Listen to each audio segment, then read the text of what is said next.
What's up, wrestling fans? Welcome to episode number 510 of the Smark Out Moment Smack Talk podcast, Hot Tags of the Week, where we'll be talking about some of the current events and rumors and news and gossip and scuttlebutt and hearsay and speculation and chatter and all the other things that are going on in the world of pro wrestling over the past few days that we feel like talking about. I'm Tony Mango, and Robert DeFelice is with me. Yeah, this is only episode 210 on the West Coast.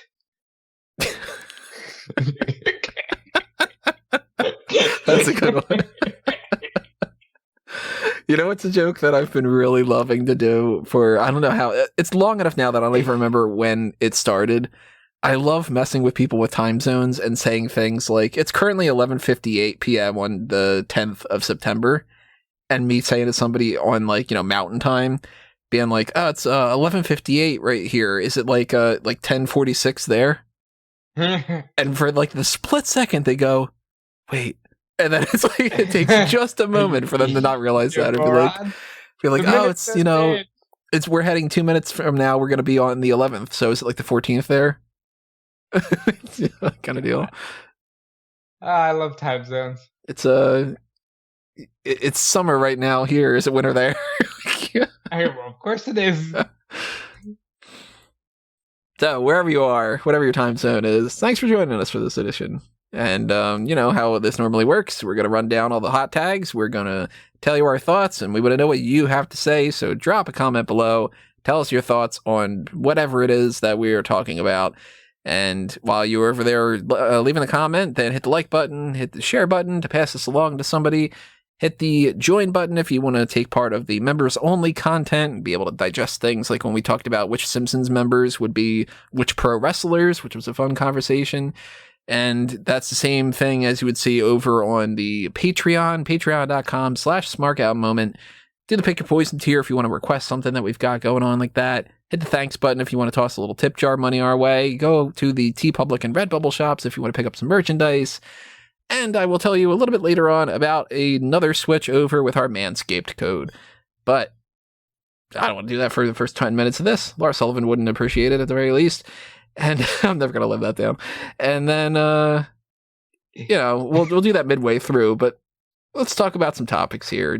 Where do you want to start? Do you want to start with some people leaving companies? Do you want to start with some PWI stuff? Do you want to start with a potential heart attack? Do you want to start with Triple H's potential heart attack instead of mine? Like, you know, I think we'll leave the potential heart attacks for the end.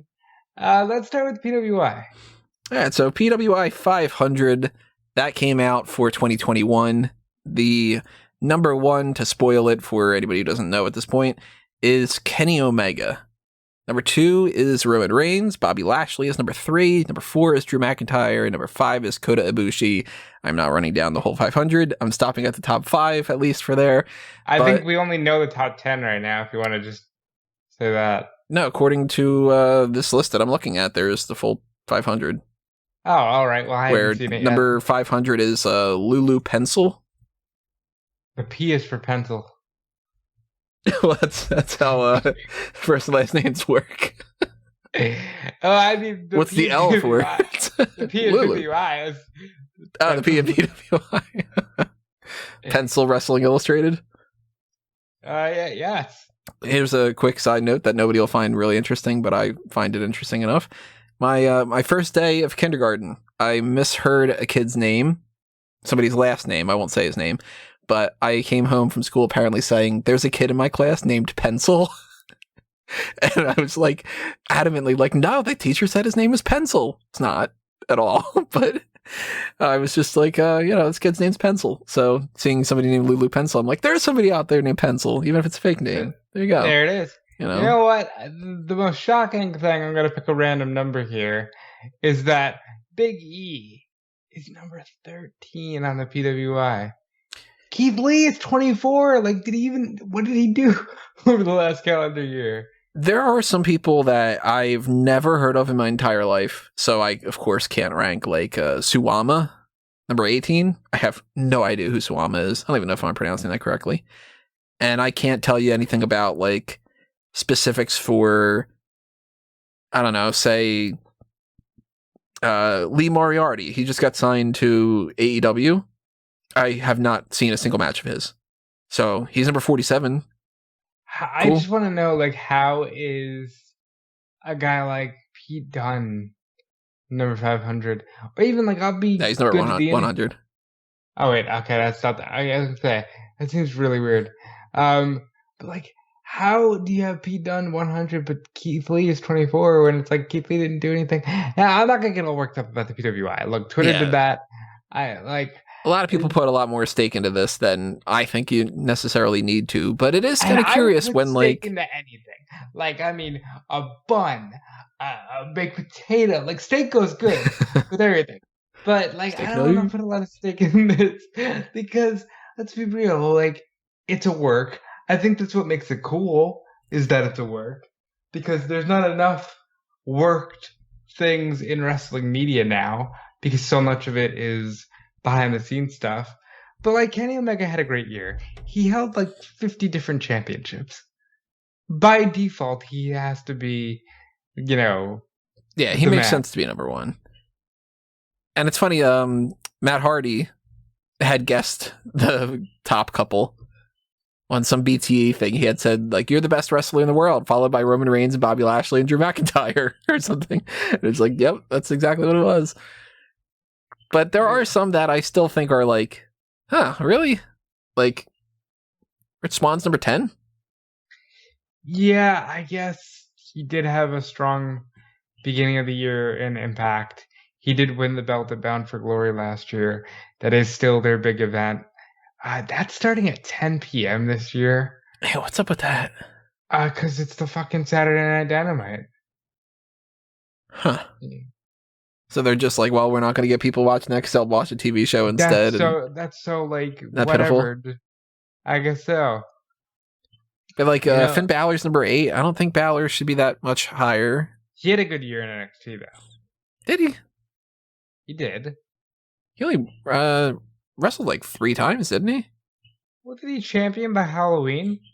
When did he win the belt? Remember when he was champion, but he got injured, so he spent like the next like 2 months not wrestling? Yeah, but he still had a great match, and he had like a great Iron Man with, you know, 2 guys and a guy that's not even in the company anymore, and then he won the belt in a match with a guy who's not even in the company anymore. I mean, like, Finn Balor had a great year.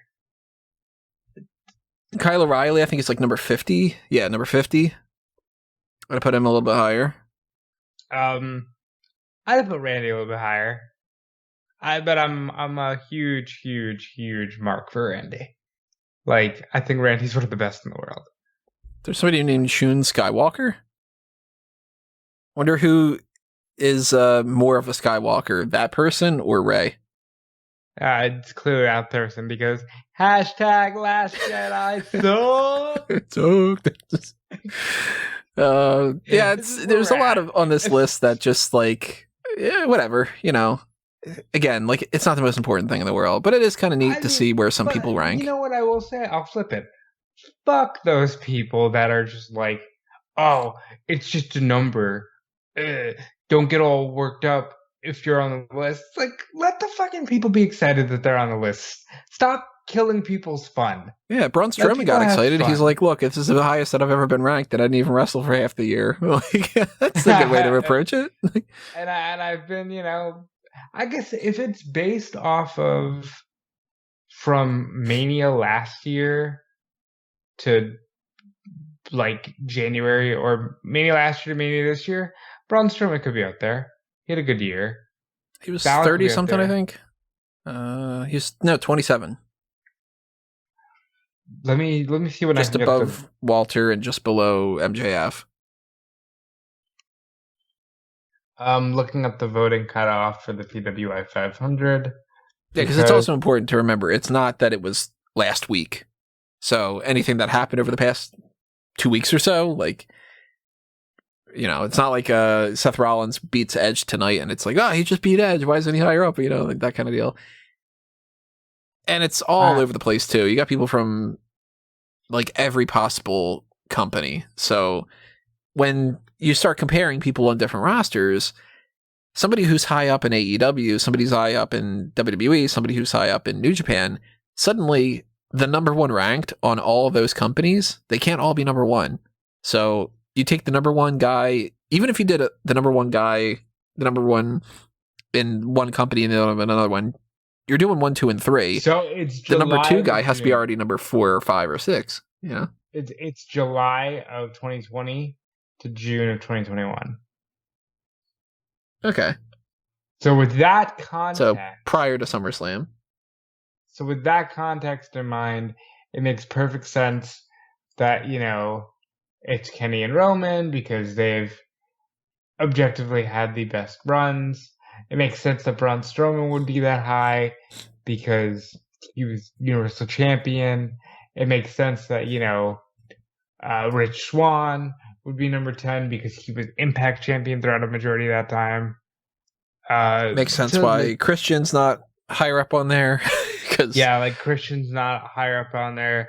Edge isn't higher up on there. Quite frankly, Adam Cole isn't as high as I would put him. Seth Rollins isn't as high as I would put him.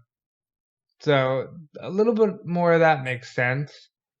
You got, you know, you got Dominic Mysterio at 147.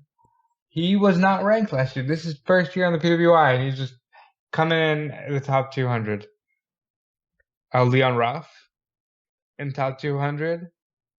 Good for them, yeah. The very lowest was that Lulu Pencil. Hornswoggle got to 494.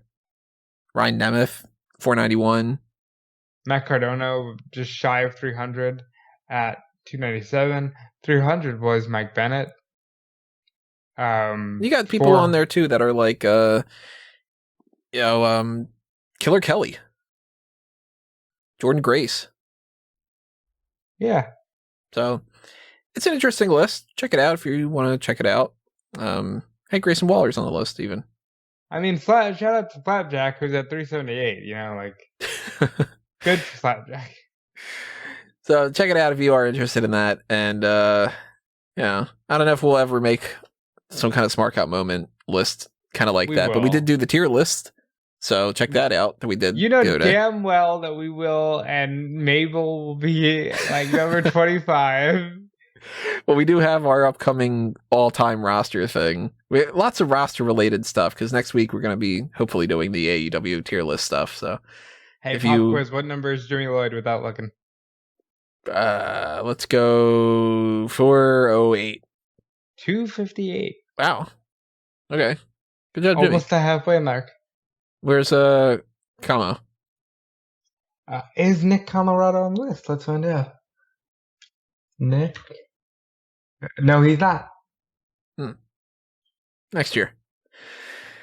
I see WRC. That's a name that I didn't recognize until recently. So it's a big cast. He's 7 feet tall. Somebody taught him that. No, you can't. Let's go to talk about some people with going outside of companies and stuff. We're going to start off with Evan T. Mack, no longer in WWE. Yeah. Yeah, poor, you don't watch The Bump, but poor Kayla goes, I'm here with Matt Camp and Evan T. Mack. I mean, right? Oh, she did that? Like, first day. Like, just, oof. Just so used to saying it. Yeah, reflex. But yeah, Evan T. Mack, I liked him. He was clearly more of like the, I got personality. I'm going to try to work my way up into a more of an on-screen role. Right. Yeah, I wonder why he split. He's actually working with The Ringer, which is like the Spotify thing that signed WWE to an exclusive podcast deal. So while he may no longer be on air for WWE, I'm sure he'll still be working with them in some capacity.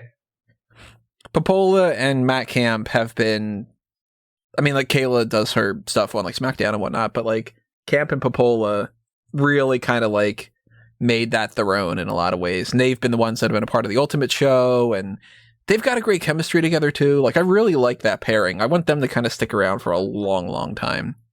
Popola, it would be silly of them to fire Popola at any point. He's so passionate.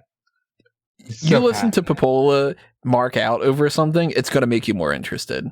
It's like because he just loves everything. He's just somebody will be like, "Hey, we're having our 18th rematch of I don't know Ricochet against Cedric Alexander," and he'll be like, "It's gonna be a great match," and like all this is sort of like. I mean, it's like it's me when I'm having a good day. It's right, you want a good day, it's like yes, I'm so excited for this.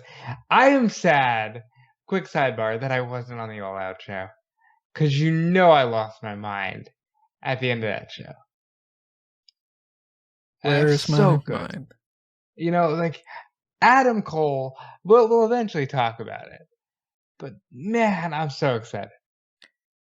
Well, we do have that Adam Cole thing on this list, but before I do the Adam Cole story, I want us talking about another WWE cut.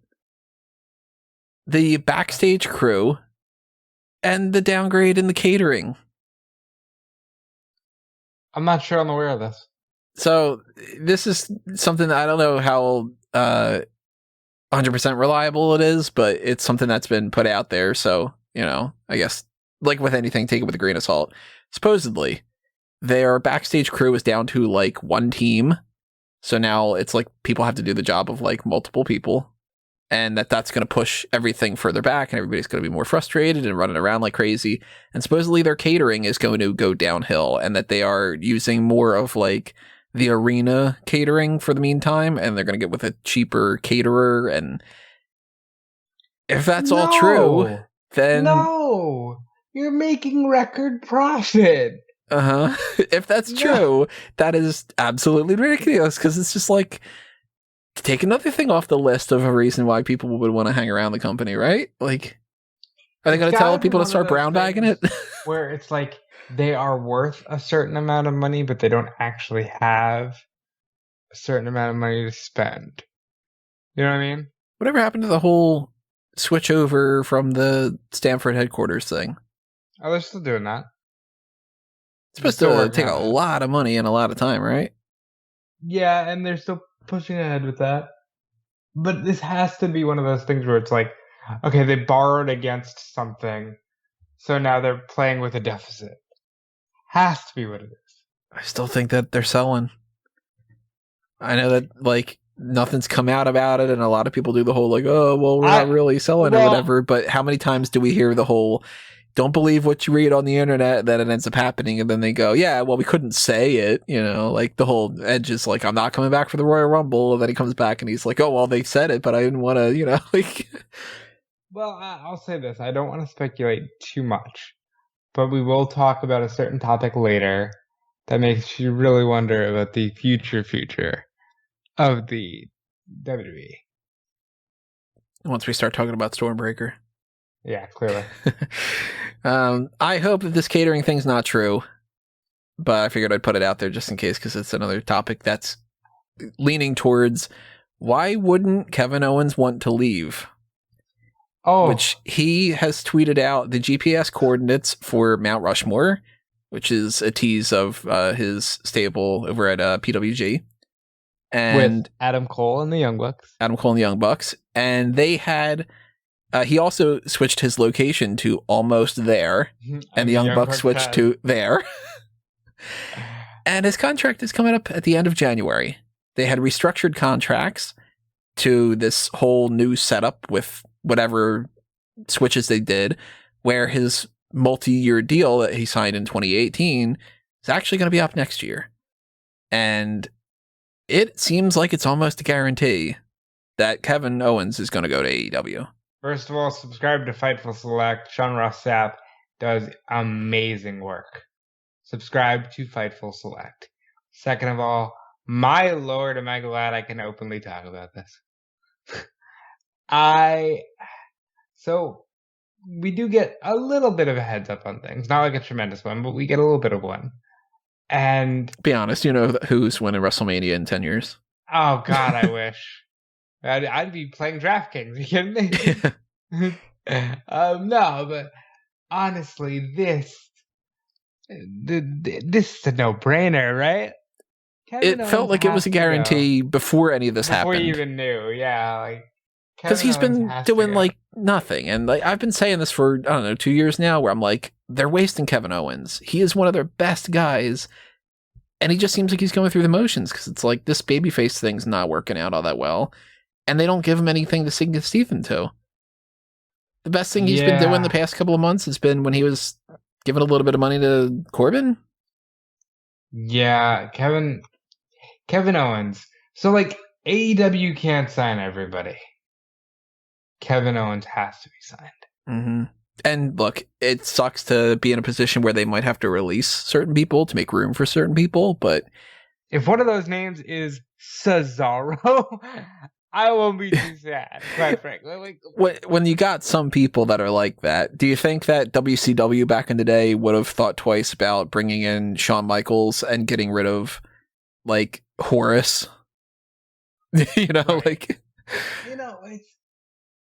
I've started to think about, like, yeah, I want Cesaro to go. Yeah, I want Bobby Roode to go. Yeah, I want Ziggler to go. I might be the only one, but I want Ziggler to have an actual wrestling run.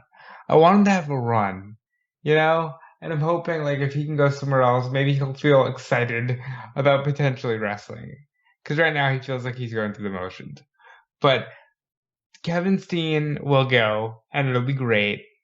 And he'll immediately be a made man because he has made programs with Bryan Danielson, Adam Cole, the Young Bucks, Jericho.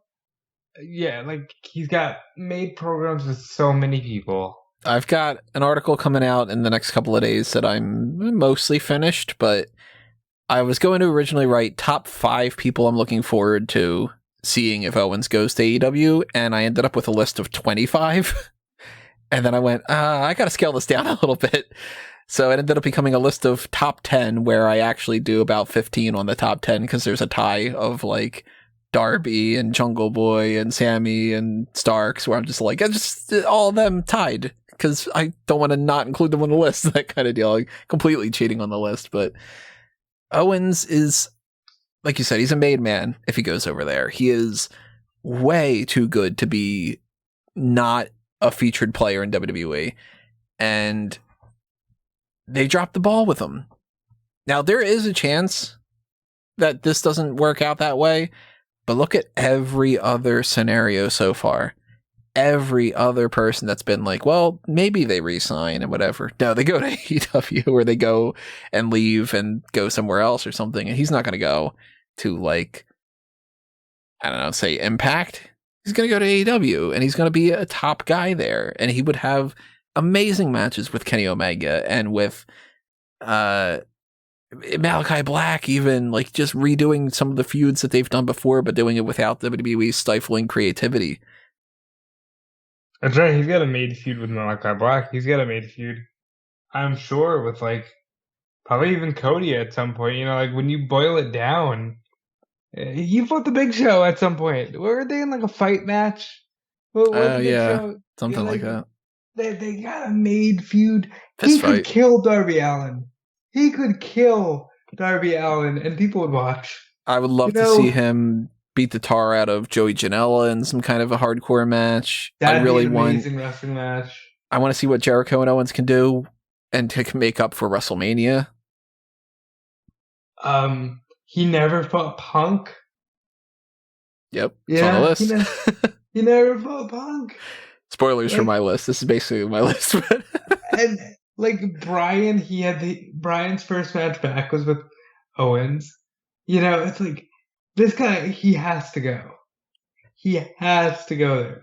But on the flip side of that, I will say, Adam Cole going and immediately being in the Elite made me go, oh, I think I understand how, even if I don't agree with it, Bret Hart ended up wrestling for the TV title in WCW.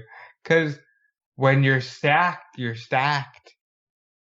And it's like right now, Adam Cole is just, you know, the mid-card guy, second tier guy in the Elite. I think eventually he's gotta get the Bucks to turn or turn on Kenny. Look, if the other two guys in Undisputed Era get released, okay, like, you know, we just start, like, fantasy booking. Undisputed Era, because they were the best thing about NXT. Let's talk about this real quick. Adam Cole was the best thing about NXT, and they let him go. Well, outside of let's talk about this, because this is another one of these stories. Their method, supposedly, to try to keep Adam Cole, this pitch is mind-boggling. The theory going around, the rumor going around, I don't know, the rumor and innuendo, as Conrad would say. So here's, before we even get into what it is, I just want to say, this started out from Ringside News, got picked up by Meltzer, and more was said by Meltzer and Alvarez on Wrestling Observer Radio. I have asked Sean Ross Sapp. He has not officially commented on this, but go ahead, because this is obnoxious. If, again, like with every story, you got to take it with a grain of salt. If this is true, their pitch was, we'll put you on the main roster, and you can be a heel manager for when we turn Keith Lee heel. And, according to the report, rumor, whatever you want to call it, they were going to change his name because there's already a Cole, Michael Cole. And the people would get confused, which is the whole Nikki Cross and Karrion Cross, and now she's Nikki ASH type crap. They really, if this is true, they really think people are beyond stupid and they couldn't tell. Look at AEW. If I said to you, Paige is in the main event, are you thinking it's Hangman Page, or are you thinking it's Ethan Page? Or if you say it's Page versus Cage, it's like, if it's Cage and Cage and Page and Page, because there's two Cages and there's two Pages. And nobody's like freaking out about that. It is what it is. You could do a match of Cage and Cage versus Page and Page, or Cage and Page versus Page and Cage. And you know what? People would go, hey, cool, that match sounds pretty good. They wouldn't go, I'm so fucking confused. And yeah, like people make jokes about like, oh, it's Cage and Cage and Cage and a Cage and Nick Cage is the referee. Yeah. It's like, yeah. They're eating some Cajun food. But like nobody's that stupid, man. Come on. For somebody to go through years of NXT where it's Adam Cole, baby, and then everybody goes, oh, well, we can't call him Adam Cole because then people might think he's related to Michael Cole. Shawn Michaels and Triple H love this man. How are you going to tell me that you can't find anything for this motherfucker to do on the main roster? And how insulting is it to be in that scenario where they would essentially say, we like Keith Lee's size, but think he has no personality. We think you've got great personality, but you're small. And it gives off this impression of, if we could merge you two, we would have a big guy who can talk, and then we would have a small guy who can't talk that we would fire. That's basically what they would say. And it's like, in that process, you just told two of your guys that could be main event guys that are popular. They were main you told them both that that they don't measure up. Yeah. Like, why wouldn't they want to leave? You don't tell somebody that. Like, get over the idea that it has to be a certain thing. Was it Foley or was it somebody else that said it was CM Punk? No, it was, well, Foley's been doing some other stuff, but Punk is the one that had said, I don't get Orange Cassidy, but when I hear people go crazy, I think, fuck yeah. Okay, cheap plug for a podcast. Go listen to the second round of CM Punk on Renee Paquette's Oral Sessions. He is so blunt and so forthwith that, like, this guy says what he means and means what he says. Like, he just gets it. And I like that he flat out said, look, I love JR, but I don't get Orange Cassidy, and it's not for me to say I don't get it, so fuck him. It's, all right, the place is going nuts for him, so I guess we're doing that. You know, that's that easy. And that doesn't mean that you have to like him, and you can admit, I don't get it, you know? And for a company that beats the drum so much of, as long as they're making noise, it doesn't matter if they're cheering or booing, you would think well, they're making noise, let's go with that. And instead it's, well, they're not making the noise that we want them to make. Oh, Cultaholic did an interview with Mojo where Mojo says, oh, WWE uses social media to see who's over and who isn't. And somebody quote tweeted that with, oh yeah, then what about this? And it's all just articles of Naomi trending.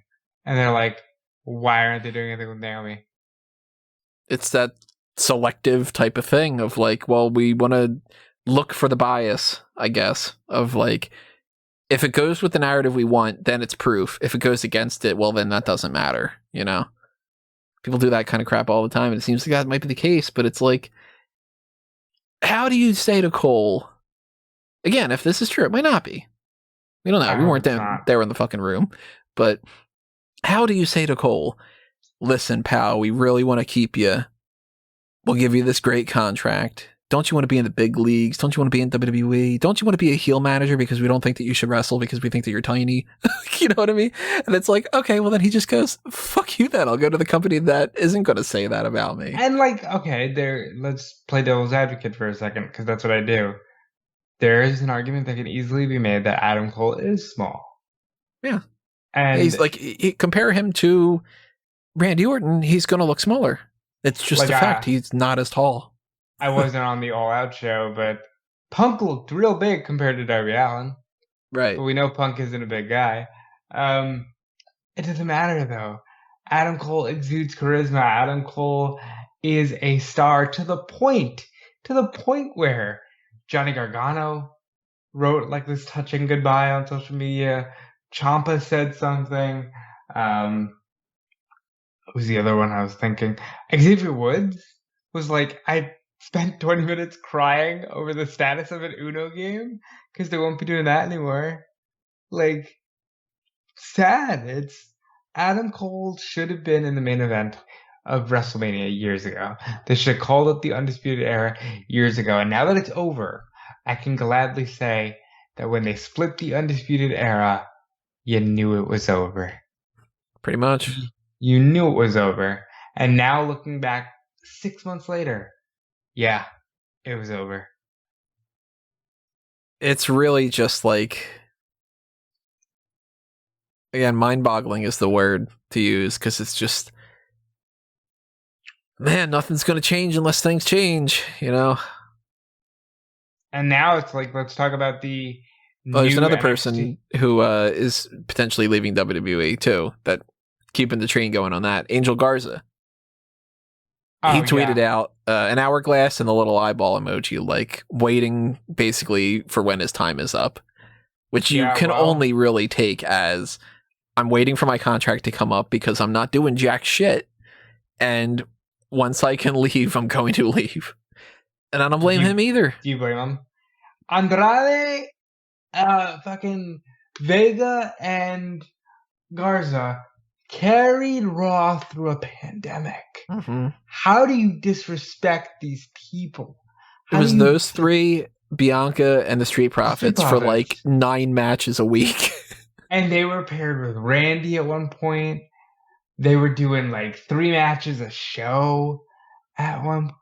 How do you disrespect them? It's the same thing. It's like, how do you disrespect Bayley by going, we don't have anything for you at Mania?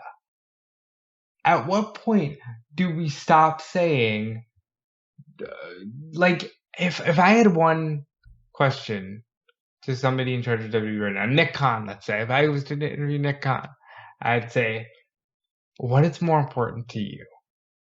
Staying on the legacy train or growing that brand to a new level and adding to that legacy? Because you can milk the legacy forever. And that's what they're choosing to do right now. Well, you can't milk it forever because you don't have as many people anymore. I disagree. And if you don't build up new stars, then there's no stars to be able to continue to be the legacy people in a bunch of years. Well, what I meant when I said you can milk the legacy is I'll spend all day watching The Simpsons on Disney Plus. I understand that once we hit season 15, we're done here. But hey, it's still going, and there's still a nugget every now and again that you'll go, oh yeah, The Simpsons. That's what WWE is right now.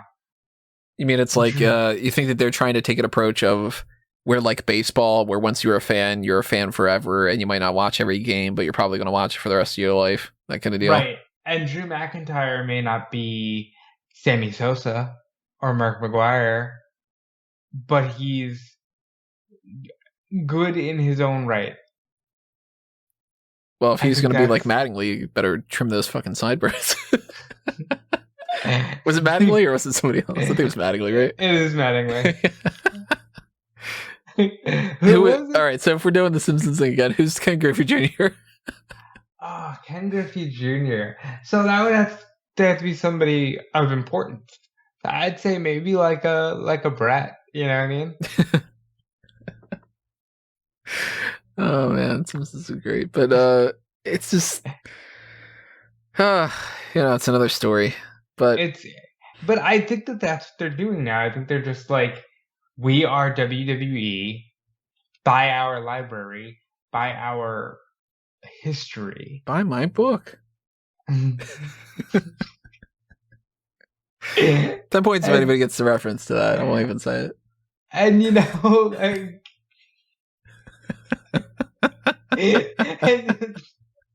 and it's just the same thing where it's like, hey Tony, you want to watch in your house? And you might say, yeah, we'll sit down and watch in your house and go, God, remember when it was fun?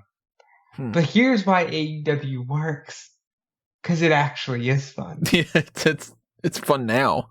It's fun now. And you can look at it now and go, my God, they've got Punk. They've got Danielson. They've got Cole. They've got the Lucha Brothers. Also Lucha Dragons. They got Brandon Wilson, for fuck's sake. They got Brandon Wilson. God, the legend. Somebody's like, who the fuck are these others? And you're not going to know. So it's like they got everybody they could ever want. And they're in the middle of a boom. And how can you not get behind this company? By the way... it's all about the boom. It's all about the boom. I've had that stuck in my head. Yeah. It's so good. I give him a lot of credit. That theme song is very good. He'll time that boom right one of these weeks. And it'll be the big explosion. Right. But, by the way, they beat Raw in the demographic. Yep. They beat Raw. I don't care if it was only by 3,000 people. They beat Raw in the demographic. On a Wednesday night. 681,000 on Wednesday to 678,000 on Monday. They beat Raw. And some people go, well, it was a holiday. And I don't care. Like, you got beat. You know why? Because you don't have anybody that anybody cares about watching. We just did the breakdown of the men and women's roster. And my takeaway on those podcasts was, oh, this isn't the roster I thought it was. And yeah. What can you say? What can you say? It's not as good as it could have been. And right now, because here's the reality of it. We were all cool with the idea of AEW being Mox, Jericho, Bullet Club, and a bunch of guys from the indie scene. And WWE still had the stack roster, great NXT, all that shit. Tide turned real quick. And what do you do now? Well, you move on to the next hot tag. That's what you do. Which this one, a little bit just more on the fun side of things. And I'm going to mention it because it's just an interesting conversation. Randy Orton had put out a tweet where he was wondering, God, yes.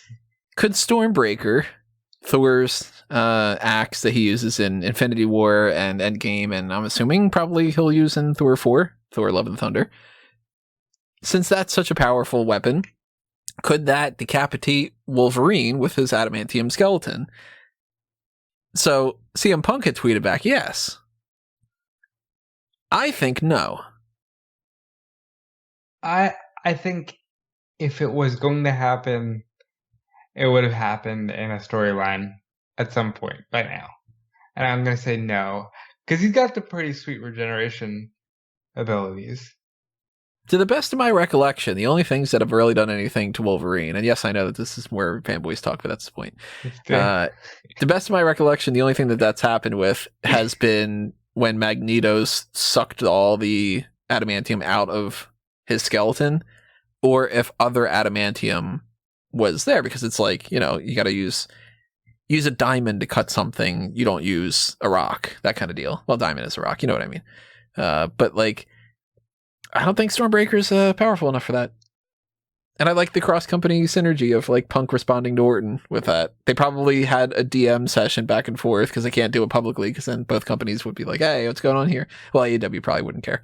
But WWE would be like, don't acknowledge him. He doesn't exist. And I like that idea that they could just be having this conversation back and forth of just like, well, nuh-uh, he's with her, that kind of thing. I've had plenty arguments with people of, well, could Batman beat, I don't know, say like Silver Surfer? Then it's like, yeah, well, how much prep time is Batman getting? Like that kind of deal. Well, first of all, I think on the whole, anybody is going to beat Silver Surfer. Silver Surfer is powerful as hell. What are you talking about? No. If Batman has 2 minutes to think. But if it's Batman, it's a different story because he's the goddamn Batman. I mean, yeah, like, sure. MODOK isn't going to beat Silver Surfer, but it's Batman, damn it. I might even go as far as to say Martian Manhunter might destroy Silver Surfer. But it's Batman. No, Batman's going to take care of it real quick. I liked this, though, and of course, if you are more interested in some kind of discussions like that, head on over to fanboysanonymous.com and check out different things about that. Into this. October, there's an interactive movie coming to Netflix where the New Day are trying to escape the Undertaker's haunted mansion. And damn it all to hell, there are 3 things I'm looking forward to in October. Your wedding, this movie, and the Injustice movie.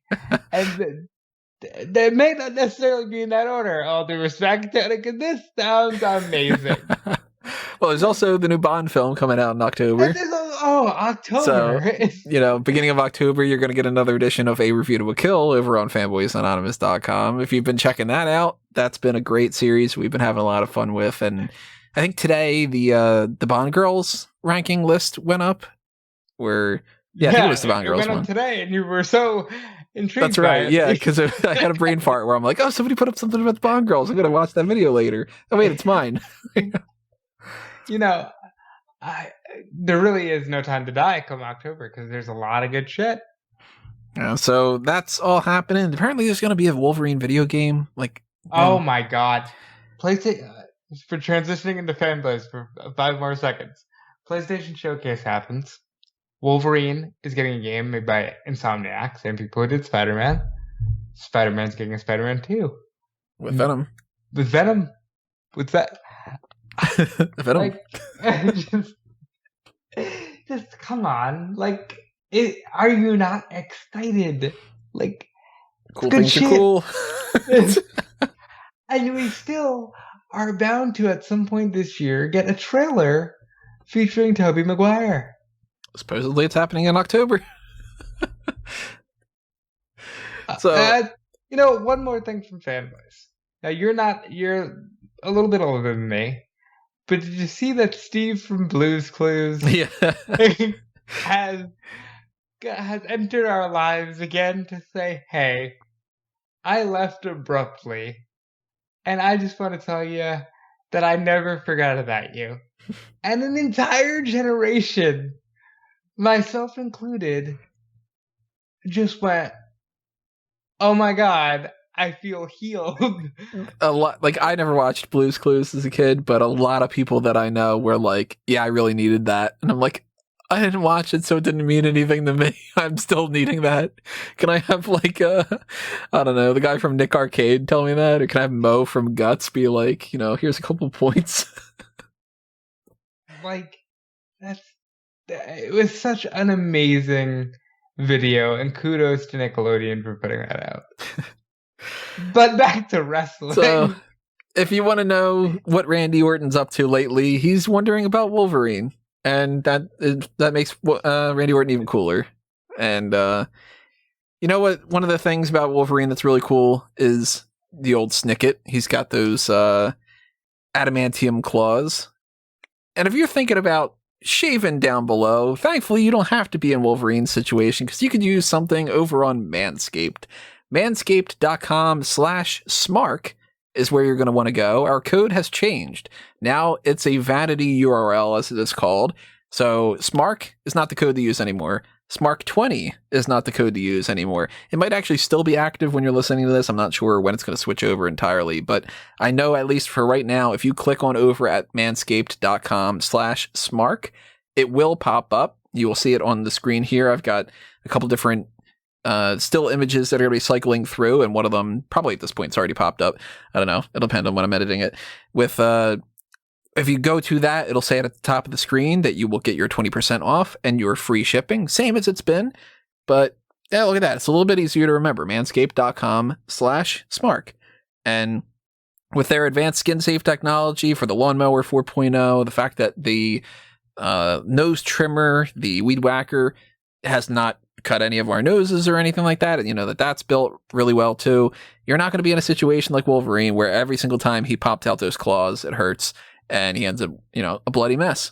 Nope. You're just going to be able to shave things, put those deodorants and crop cleansers and everything on, and you'll be ready to go. And it'll seem like you're somebody who should be in the X-Men just because, wow, isn't this extraordinary? Very good. So, if you are interested in checking out everything over on manscaped.com, make sure that you are also adding /Smark to it before you start going through your order. And when you pick it up, you should see the code on there. And, lets them know that you came over from us. And we want to thank anybody who does pick up anything like that because that helps us out too. You just got the boxers. You always need a pair of boxers. You always need a shirt. Get something. Use the code SMARK. Use the vanity URL /Smark. It just help us out, and we'll thank you, and your balls will thank you. And isn't that really all you need in life? Is that like a checklist of just like, there's like food, shelter, water, balls thanking you, that kind of deal? And Steve from Blue's Clues. Steve from Blue's Clues telling you. Well, thank you to Manscaped for sponsoring us. Thank you to anybody who does use our URL over there and who gets their 20% off and their free shipping. And thank you for hearing us out for this. Thank you for continuing to listen on with the hot tags because we have some more things to talk about. Speaking of Randy Orton, did you know that he has a championship match on Monday? And did you know that he has a different championship match on Monday compared to what was already advertised? Let's talk about that. Because I knew that Randy Orton had a championship match on Monday. I wrote that. And I wrote a whole section of my Monday morning Q&A asking, hey, do you think that the tag team titles are going to switch hands? Well, apparently they're not, because that's not a match that's happening anymore. Because WWE decided, for whatever reason, I'm assuming it's because somebody said, we want to try to offset NFL and a WWE Championship match will draw more viewers than a tag team title match. Now we're getting the match that's supposed to happen at Extreme Rules. It's Randy Orton fighting for the WWE Championship.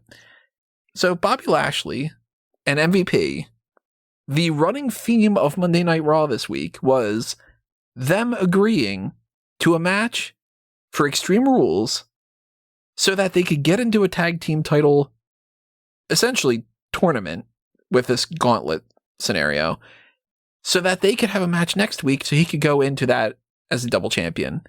And they end the night with, look at that, MVP and Bobby Lashley are getting a rematch, and it's for the tag team titles, and it's happening next week.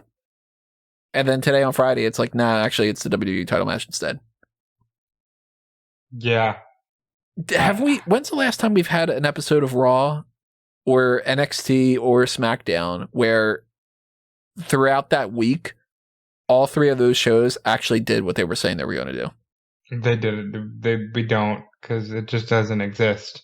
They just keep changing their mind, and it's like, stop booking things if 3 days later, you're already like, no, we shouldn't do that.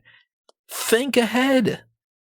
That's all you have to do is just think ahead.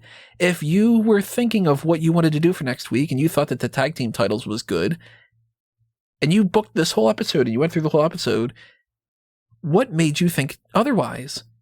If it's not good enough, why was it good enough before? Yeah. My thing is, if you advertised it, you're stuck. You should have to do the match because you advertised it. And it's going to be a schmoz, too. You know it's going to be something stupid, like Randy Orton's going to be almost having the match won, and MVP is going to cause a DQ, and then it's going to be, well, you know, this week you did that, but at Extreme Rules, it's going to be a such and such match, and then that way you won't be able to cause that DQ. What? Oh my God, MVP, oh, you're going to be banned from ringside. What? And it's like, guys, you do this every single week. Yeah. It made me really mad. Like, I flat out was like, that's not a thing. What are you talking about? To my boss. And it's like, I felt stupid and looked stupid because why would I think that this promotion would just do that? Can you tell me, Tony? Well, you would think logic, but yeah, I know. Fuck me, right? Like, why would they have logic? Some other stuff that had happened on that Monday Night Raw that people had, picked up here and there. Drake Maverick's back on Raw. He called himself the 24/7 final boss, and I laughed at that. I didn't catch that. Kudos to him. Jeff Hardy was in the chase, and it pissed people off. Yeah, I don't know why he's doing that. That's certainly not going to endear him to re-signing a contract down the line. I don't know. They had the whole thing with Flair and Nia Jax, which they basically tried to redo what had done the match before, which was like, let's try to make a shoot a work and do a work shoot, and then that'll get people talking. And I have not heard a single person say anything about that match. No, because the thing about the first one was that it was real. Yeah. Duh. I did see Mick Foley tweeting out the difference between Johnny Impact versus Killer Cross and the difference of Moist TV leading to John Morrison squirting Karrion Cross with that demolition gear. and just saying this. Yeah. It was just like, I love Mick Foley, man. Love him. Mick Foley flat out put out a video. He's like, look, if I was a hot superstar on the independents, I wouldn't go to you. He's like, I'd go to the other company. The other company's better.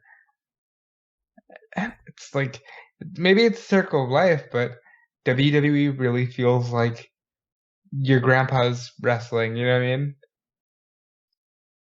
And when things work, they work. Like Roman Reigns is great. Oh my God, we're going to talk about that. That was the best thing Brock Lesnar's done in years on SmackDown tonight. And if you disagree, I don't know how you could. Well, to talk about it, because we'll bounce around. We have other hot tags and we'll have that stuff too.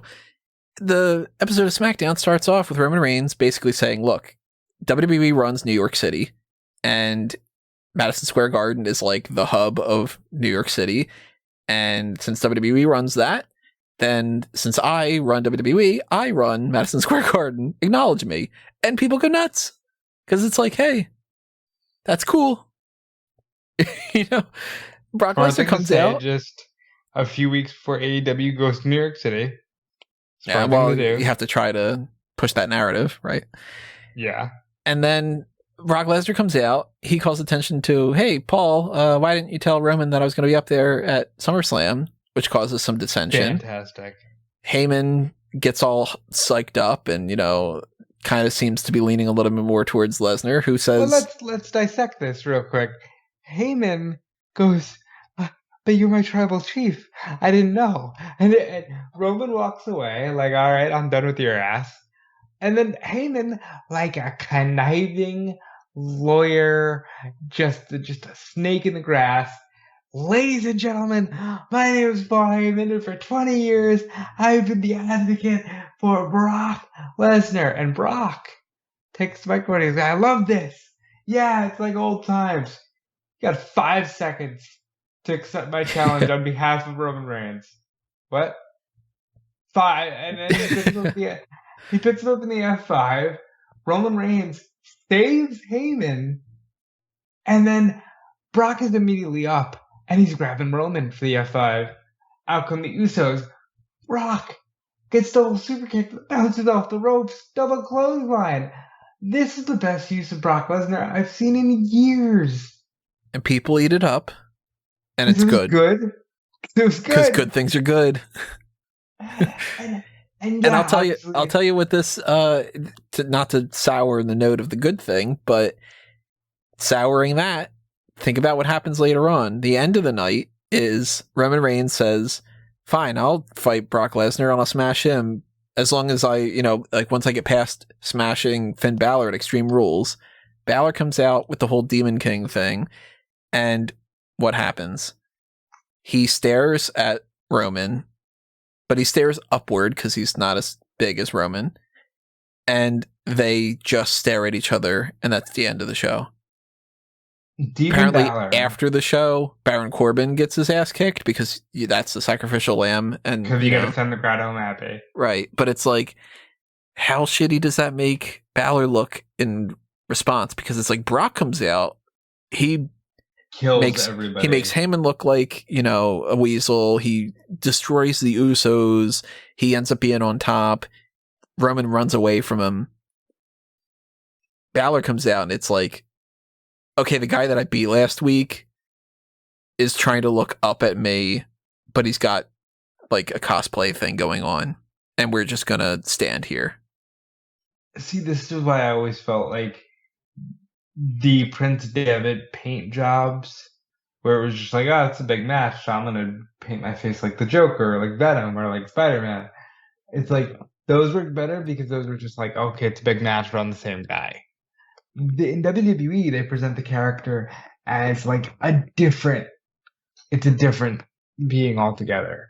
So because of that, I think you have to do something special for Demon Balor. Like, you should have had him take out Roman, and Roman's like, oh my god, I might actually lose my belt because I got this guy who's a demon, and Brock Lesnar who's, like they were very good about this with Adam Cole and NXT a few years ago, when it was like, oh shit, and here's Keith Lee, and oh shit, here's Tommaso Ciampa, and oh shit, here's Balor.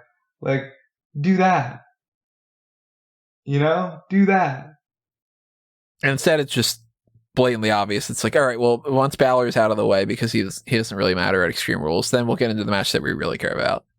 It's like, man, poor Balor. And that's just going to be a Saudi Arabia match. Yep. Which I'm okay with, but I also think Brock might actually win. I don't think so, but I mean, we'll talk about that when we get closer to Crown Jewel. He's got more of a chance than anybody else. That was some SmackDown stuff. Just to, quickly breeze through some other stuff. Seth Rollins and Edge, great. Fantastic. Street Profits and Usos, great match too. Fantastic wrestling match. I actually heard so many complimentary things about this SmackDown. The only negative I heard was that there was no women's match. And I'm sorry, but if the majority of people are excited, you might need to take that out. I loved Sami Zayn doing his stuff. I don't know anything about Trae Young, but just getting the crowd all riled up. The crowd was great for this episode. Oh yeah, thank God New York City actually brought the heat, because they were really, really good. I don't know anything about Trae Young either, but people who do were very excited and say he was used very well.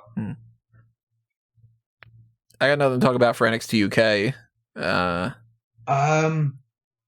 no. Just one of those shows. They did a replay. It was a good portion of the night. Nothing really to talk about 205 Live, except for the fact that 205 Live is not 205, nor is it live anymore. Wait, Katarina was in the ring? Yeah, Katrina Cortez. She had lost to Valentina Feroz. And, Odyssey Jones and Trey Baxter beat Joe Gacy and Josh Briggs. 205, baby. Little Dusty Rhodes kind of there. Let's backtrack to another story, though. You talked about Crown Jewel. It seems like we know even more now about what's going to happen with that. more updates on the idea that King of the Ring and Queen of the Ring, or the Queen's Crown tournament, whichever they decide to go with, that will probably start pretty soon and lead to that. Makes sense. No, we also know because I don't want to watch the damn Queen's Crown finals with the women wrestling in giant shirts because it's Saudi Arabia. There's that, but that gives it some kind of special feel instead of it just being like, well, isn't it so great that it's Lacey Evans versus Natalya and it's happening? We don't have an October pay-per-view. Nope. Outside of Crown Jewel. Just do a one-night tournament. Do a one-night Queen's Crown. Or something. Yeah, they're probably not going to do that. No, they're not. So that's happening. We know a little bit more about the draft. That's going to be happening at the beginning of October. Yeah. The only thing I look forward to in the October timeline. October, man. If I had to guess any definitive moves, I'd say Drew to SmackDown. It seems like a given. Yep. He, to me, is one of the few that I think is guaranteed to move. I think a lot of people are going to stay where they are, but I think that you're going to see Aaliyah moved up to the main roster. I'm starting to think that Raquel is going to move up to the main roster. Who do you think she loses the? You think she loses it to Monet? I think she loses it next week to Frankie Monet. Because think about this. Out of nowhere, that match is happening already. They really, they've teased it very, subtly. Actually, not subtly. I mean, there's nothing really subtle in WWE. In professional wrestling, in general, it's like, hey, the person was looking and stalking me backstage and the camera zoomed in and then nobody did anything about it, that kind of deal. But they really kind of just let's go back to this. Let's go back to this every once in a while. And then now it's, hey, it's happening next week. And this next week is going to be a show that they are looking at as this big relaunch of NXT. We got a wedding going on there, which we know, of course, isn't going to be never works out. Oh, how do you think that ends? That's tough though, because I don't know. They can't have just a brawl, because what's the use of that? And Candice can't be doing any kind of thing like that. If we just go back to Johnny Gargano is upset with Dexter Lumis, then nothing's changed. I don't know. Yeah, that's one of the... You know how they always tell the story, supposedly, that they had nothing for the Stephanie and Tess wedding, and then Chyna just blurted out, oh, well, why don't you marry her? And they was like, oh, thank God, because we had nothing for the wedding. I wonder if they have anything for this wedding. I wonder if, there's even a plan here, because Johnny's not a champion. Dexter's not a champion. I don't see them going through with a wrestling wedding.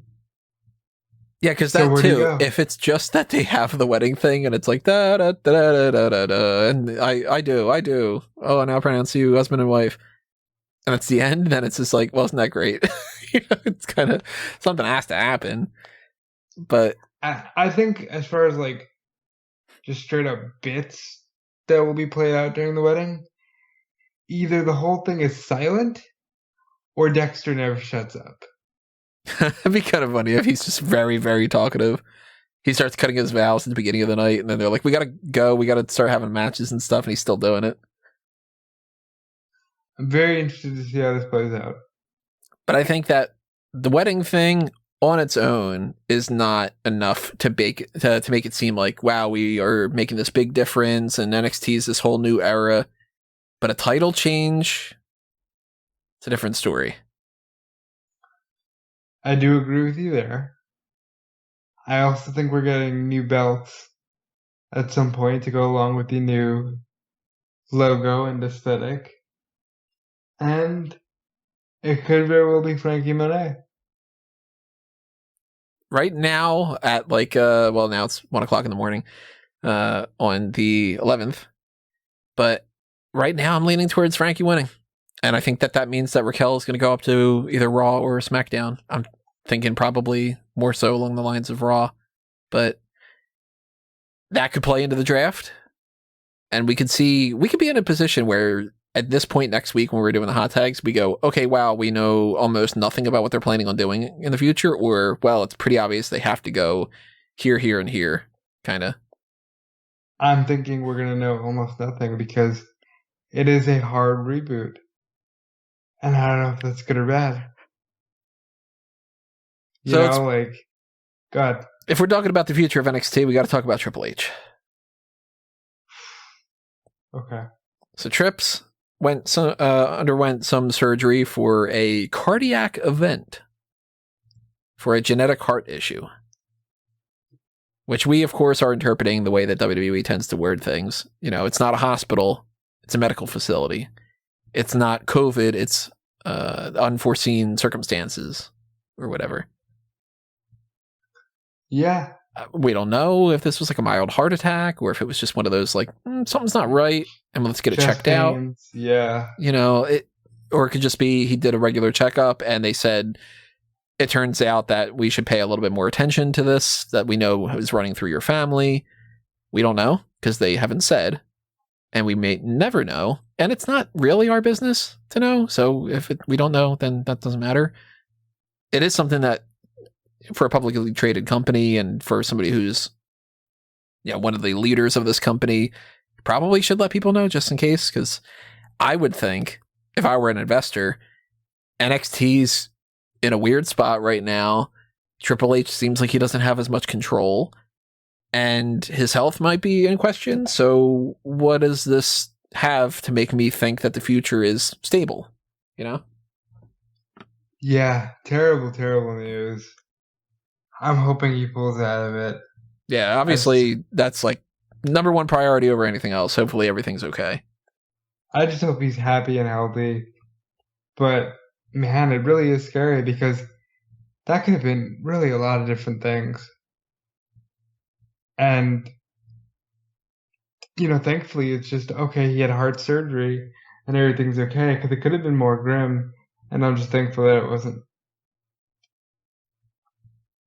So with that in mind, the NXT stuff, it's very, very odd what's going on at the moment.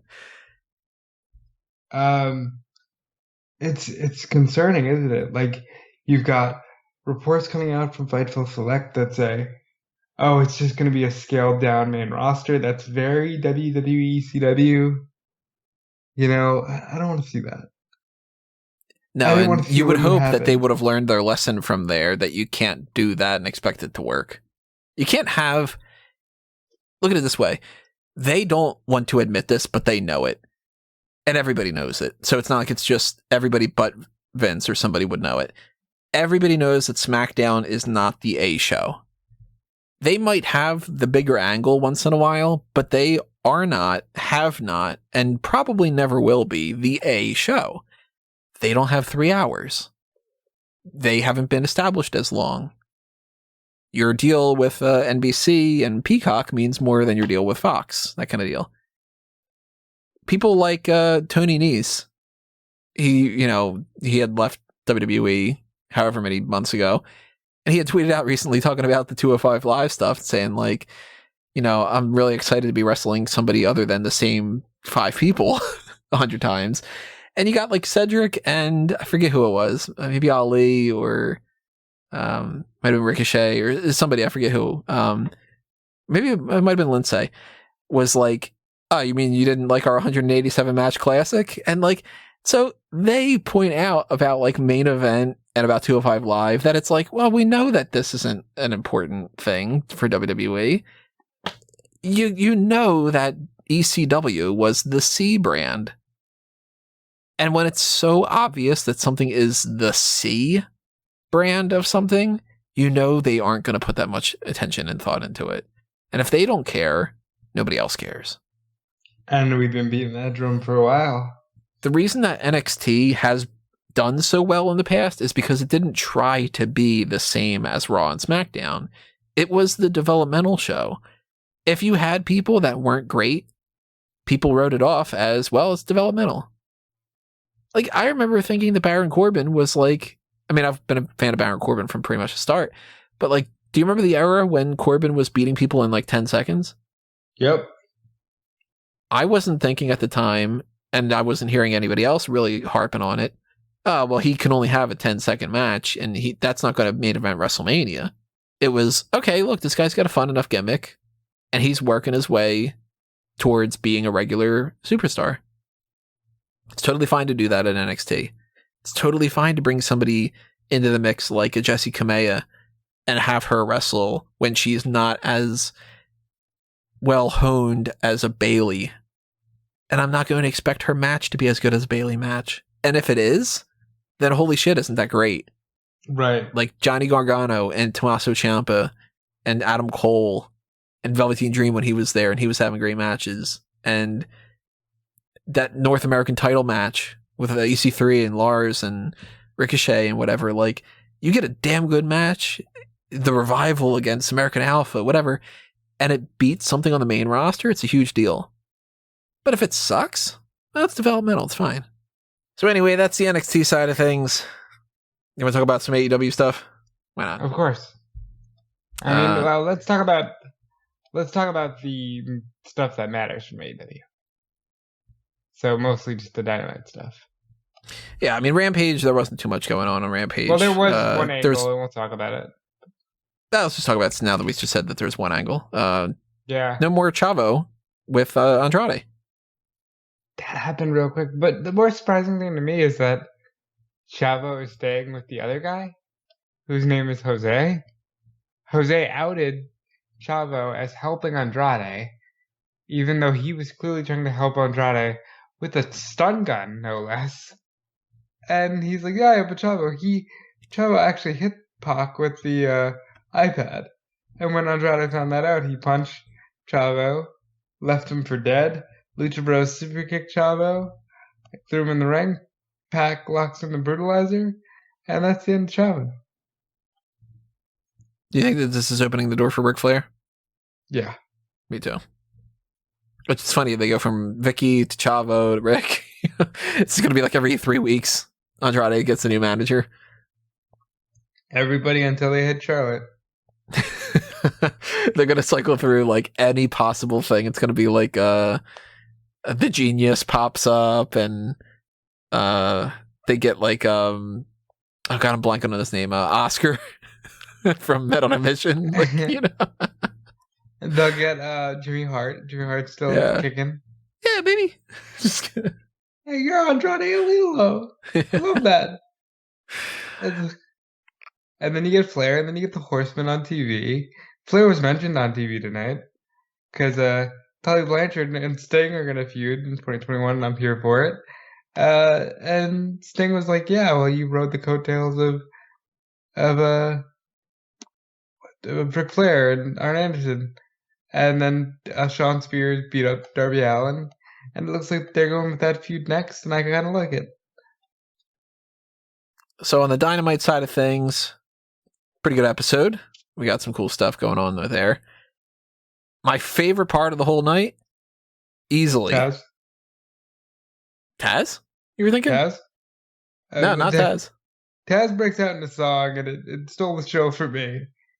When he was the Ruby Soho thing? Yeah, he's just like, Ruby Soho. He's like... Well, I do like when he's singing Jungle Boy's theme. He's just like, oh. He did that, but with Ruby Soho. It's like, God, he's just happy to be there. No, my favorite part was MJF's promo. Oh, of course. So fucking good. And his line about Pillman's mom. Oh, man. He calls her Methany. He calls her Methany. He said he could have birthed plenty of second-generation wrestlers. Unfortunately, unlike with the rest of them, she didn't swallow you. And he goes for an abortion thing and gets cut off. And it turns out that this whole thing with Pillman's sister, he's like, yeah, I don't know like if this started it or whatever, but she's going to have her kid. She had her kid today. She had her kid. Congrats. But, good for her. Like, that's a story, right? Like, look, I love MJF. I think the people who got hurt by the promo were asking if that was too much. Obviously, they cleared it with the family if they were going to involve the family. Right. You know? Like, because imagine the gall if they wouldn't have. If MJF just came out and started saying shit like that. You know, you and you're pregnant, and your mother was a meth addicted whore. Like, and they would have been like, "Hey, the promo when we looked at backstage, it said MJF says he's gonna beat Brian Pillman Jr." All it said was, "I'm gonna beat you, buddy, old pal." But I loved it. It's cool to see MJF going to a mini feud, which I assume is a mini feud with Brian Pillman. Cool to see Pillman get a shot. Looks like they're gonna fight in Queens. Obviously, MJF has to win, but I'm excited to see them fight. I'm excited that there was like no real mention of the Jericho thing outside of, yeah, he beat me, but he cheated. Moving on. Little tease that MJF and Wardlow aren't getting along as well. Oh, fun fact. I apparently have agreed to put my hair on the line if Wardlow and MJF break up before the end of the calendar year. What do you mean, apparently? You don't know that you did that? You forget these things, but I was too busy watching the latest Brandon Wilson match, and apparently I agreed to do that. Well, that wouldn't be the only hair versus hair match kind of thing, because Orange Cassidy's hair is probably going to be on the line pretty soon. Yeah, they're definitely following doing through with that. I like how his promo too was Matt Hardy says he wants to shave my hair, whatever. Yeah, and they had Chuck Taylor whisper to him, Matt Hardy wants to shave your hair. Yeah. Love Orange Cassidy. He's so good. What do you think? Do you think they're going to break up MJF and Wardlow yet? Starting to think that MJF versus Wardlow happens at Full Gear. See, but I keep saying no because we said that last year. Remember, after he lost to Moxley, he got pissed off at Wardlow.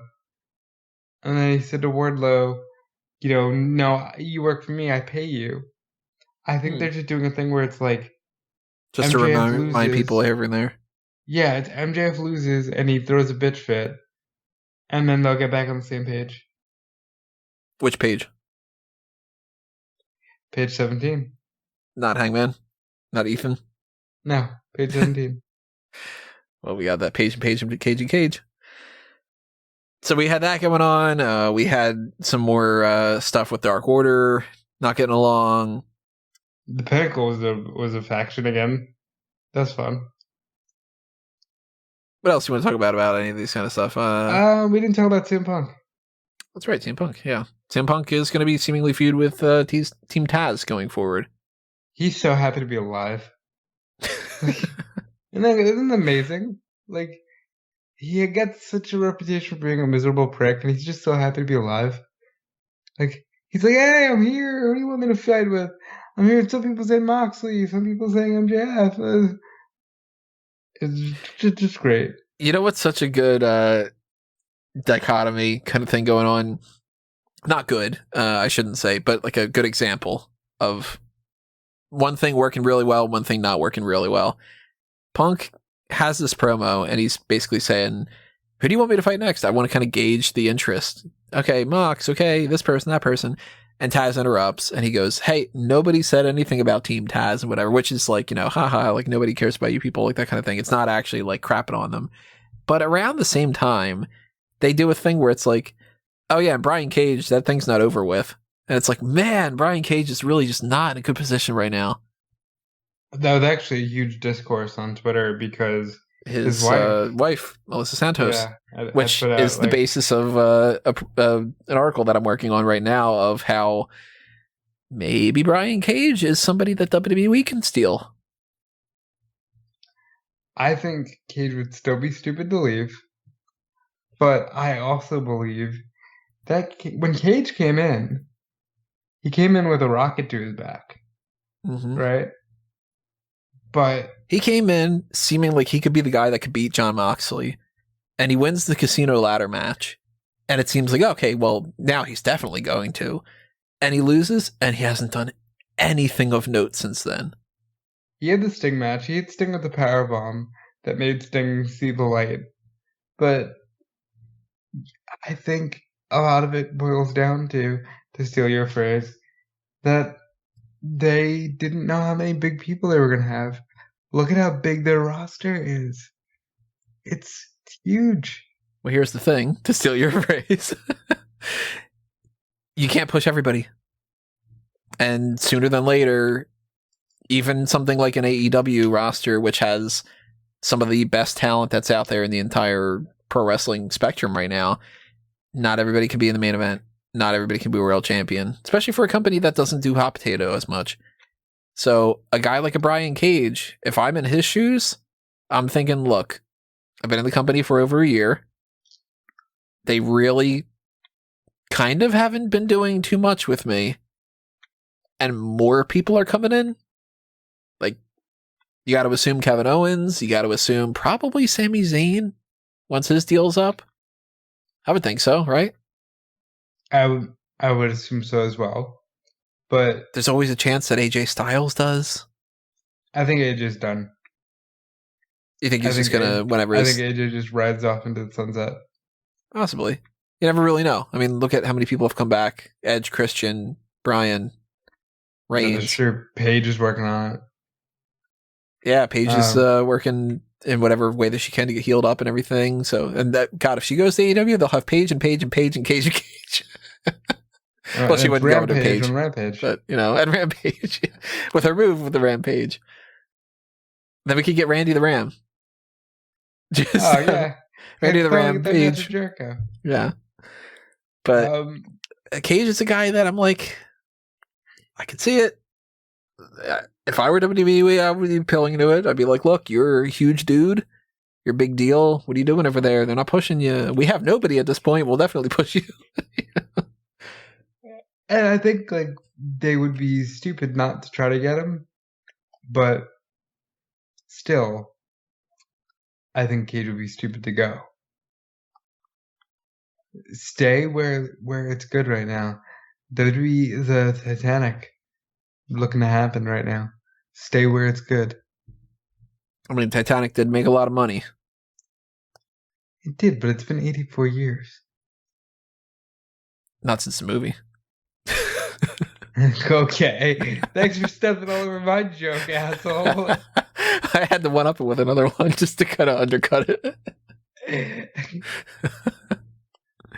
And now I got the song in my head, which I don't care. Look, that is a great song. Near. Like, as much as it's like hokey and corny and whatever, it's a fucking great song. Respect on some Celine Dion. It seems like they don't make songs like that anymore that are just cut and dry. It's a mushy song. Kids these days need, I don't know, WAP. No, they don't. That's apparently what they need. It's crotchety old man here sitting there. Parents might need the WAP. That's a weird note to end on, but I don't have any other hot takes. Well, what's hotter than WAP? I feel like there should be some sort of a response, but not Nada is the only thing I can think. Well, I thought it was Bill Nada. Fuck Bill Nada. But that's all right. We're off the rails here, folks. The hot tags are over. If this was the Darkcast, this would be when we were like, all right, see you guys, we just end it like that. But no, stay tuned for the next bunch of things that we have coming your way. Of course, there are more tier list things that we are planning on doing for the AEW roster, so we will find out where we would rank somebody like a Brian Cage. Not going to necessarily be all the same for each individual one of us, but we'll come with our consensus. So we come to a consensus, and sometimes you just end up like Shanky and Veer. Sometimes an S is an A, sometimes a B is an F. I don't know. And sometimes Raw's on Wednesdays and it's pink. And sometimes the championship match changes. It's a wacky world we're living in right now. It's a vicious circle. So hopefully your wacky world stabilizes over the weekend. You guys have a fun weekend, and we will talk to you next week with those kind of things, with the AEW roster tier list, another round of the hot tags, breaking down anything else that happens. Hopefully good news. Knock on wood. I need some more good news to talk about. Yeah. And if you follow Smark Out Moment all over the place, at Smark Out Moment on Facebook and Twitter, if you're checking us out on all the different Spotify platforms and everything, if you're on the Patreon, if you're on the website, just go into smarkout.com, smarkoutmoba.com. They both work. Check out the other kind of things. You never know when another article is going to pop up or something else. And check out fanboysanonymous.com for everything that's happening over there as well. Subscribe to that YouTube channel. Check out those fan tracks and the movie reviews and everything else that's along that spectrum of the geek culture topics. Follow me at Tony Mango. Follow Rob at Dude Felice. Yeah, follow me at Dude Felice. I don't know if I'm going to keep this bio ball, but for right now it says biggest Brandon Wilson stan ever, and I'll never explain that. You can find that one on your own. Yeah, follow me there at Dude Felice. Follow me on Twitch at Dude Felice. Listen, one of these days I'm just going to pop up on Twitch and just stream, play some video games, and laugh, because laughter's the best medicine. I'm picturing you just you log on and you set up Mega Man and you're just just sort of I'm just gonna play some games and laugh. This Mega Man on the screen. Remember laughter? It's back in sincere form. Show us your best pogs. That's right. Bring it all. Bring pogs, your slammers, bring kungies, bring everything to Twitch. Kungies? You know what kungies are? I have no idea what kungies are. I'll Google that real quick. In the comments, tell Tony what kungies are. Yeah, let me know what kungies are. It sounds like it should be some kind of snack food from another country. It'd be oh man, the favorite cookies in America are Oreos, but if you go over to I don't know, Holland, they eat kungies or something, They're these things. They're goongies. I said kungies. They're goongies. I still don't know goongies either. I know Goombas from Mario. They are also of the Japanese origin. Yeah, so here you go. Look at this. Let's see what we got. You guys are going to get my reaction on the air. No, I have no idea what this thing is. Popular in Korea? Yeah, look, they are kungies. Look, it says it could be spelled kungi. I've never seen this in my entire life. This looks like a cross between marbles and dice and maybe jacks or something. Kinda. Yeah. Look. 90s were weird. I mean, everybody had those. Not everybody, but a lot of people had those hats that Buff Bagwell used to wear in The Cat in the Hat. So yeah, 90s was pretty weird. Yeah, pretty weird. I missed the 90s. Anyway. You guys are going to miss us over the next few days, but we will see you pretty soon. And hopefully you enjoyed the next episodes. Hopefully you enjoyed this one. And hopefully you enjoy whatever is happening next. I don't know. Tell us about whatever fun you guys are going on. Maybe you ate a really good piece of cake or something. Or maybe you played with some kungies. Whatever it is, we will talk to you next time, everybody. But for now, this has been another Smark Out moment, and we are being counted out.